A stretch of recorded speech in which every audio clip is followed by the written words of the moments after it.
Light ஒரு ஜோகிங், அப்புறம் சின்ன எக்ஸசைஸ் அண்ட் சின்ன வார்ம் அப். கொஞ்ச நேரத்துக்கு முன்னாடி நீங்கள் பார்த்துருப்பீங்க. அதாவது என்னடா, ஓகே இந்த வீடியோ பாருங்கள். ஸோ இது பேர் தான் வந்து ஷேடோ பாக்ஸிங். அதாவது நம்ம தமிழில் சொன்னால் கற்பனை குத்துச்சண்டை. அப்படின்னா நம்ம கற்பனையில் வந்து இமேஜினேஷனில் வந்து ஒரு ஆள் கூட சண்டை போகிற மாதிரி இமேஜின் பண்ணி நம்ம பஞ்சை வந்து த்ரோ பண்ணுவோம். அது வந்து இங்கிலீஷ் வந்து ஷேடோ பாக்ஸிங். உண்மையிலேயே வந்து இந்த குத்துச்சண்டை வீரர்களுக்கு வந்து இந்த ஷேடோ பாக்ஸிங் வந்து ஒரு முக்கியமான ஒரு இது அவங்களோட ட்ரைனிங். இப்போ நான் சொன்ன மாதிரி ஏற்கனவே ப்ரொஃபஷனல் பாக்ஸர்னால நான் இந்த டோர்னமெண்ட்டுக்கு போக போகிறதில்ல, டைட்டில் சண்டைக்கு போக போகிறதில்ல. நான் இப்போ வெறித்தனமாக ரொம்ப வருஷம் கழிச்சு இந்த திரும்ப என்னோட ட்ரைனிங்க்கு நான் இறங்கியிருக்கேன்னா, நான் சொன்ன மாதிரி இந்த சோஷியல் மீடியா ரவுடிங்க, அது முக்கியமாக இப்போ டிக்டாக்ல சில பேர் சொல்கிறேன்னா, டிக்டாக்ல தான் இவங்களோட வீர வெங்காயம் நிறையா இருக்குது. பெண்களை அசிங்கப்படுத்துறது, ஏற்கனவே ஒரு பிள்ளை இறந்துச்சு இப்போ தான், அது பத்தாம இப்போ திருப்பியும் ஆரம்பிச்சிட்டானுங்க. ஏன்னா கேட்க யாரும் இல்லைன்னு ஒரு 10 பேர் வந்து ஒரு பொம்பளால் ஃபோட்டோ போட்டுட்டு கேள்வி கேட்கறதா நினைப்பு. ஏன் அடுத்த இனத்துக்காரன் நம்ம மதத்தை பற்றி இனத்தை பற்றி தப்பா சொல்ல அந்த மாதிரி அவனை எழுத்து போட்டு கேட்க சொல்லுங்க பார்ப்போம். கொட்டை இருக்காது உங்களுக்கு.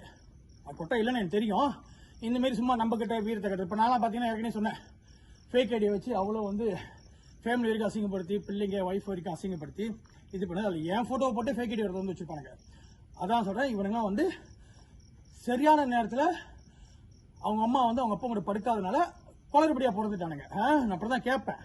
ஸோ இவ்வளோ நாள் நான் அமைதியாக இருந்தேன். ஏன்னா இந்த சேவை அப்படி இப்படி சொல்லி நம்மளுக்கு ஒரு பேர் இருக்கு அப்படின்னு. இதுக்கு மேலே நான் இருந்து புண்ணியம் இல்லை. ஏன்னா சேவை மக்களுக்காக வந்து எனக்கு ஒரு பிரச்சனை வரப்ப இந்த மக்கள்லாம் வந்து வேடிக்கை பார்த்துக்கிட்டு இருந்துச்சு. பத்தாவதுக்கு இந்தமாரி ஆளுங்க கூட சேர்ந்து போய் கை தட்டி சிரிக்குது.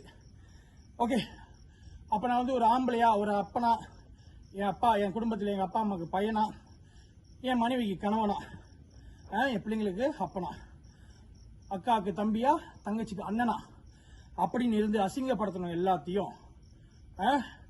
இதே மாதிரி நிறைய அவதூறு, அதை பற்றி பொய் வேற. மணிமரம் ஓடிட்டா மணிமரம் போட்டேன்னு திரும்ப சொல்றேன். ஸோ அவனுக்குலாம் வந்து இதை நான் நேரடியாக சவால் விடுறேன்.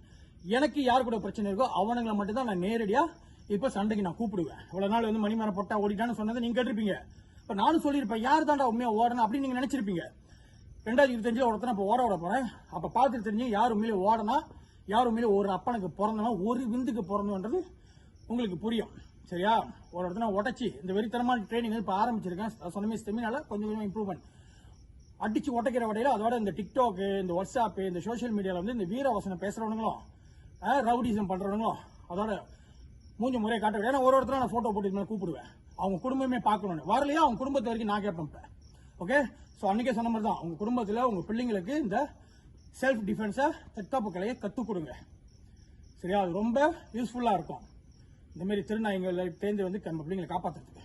ஓகே, மீண்டும் சந்திப்போம்.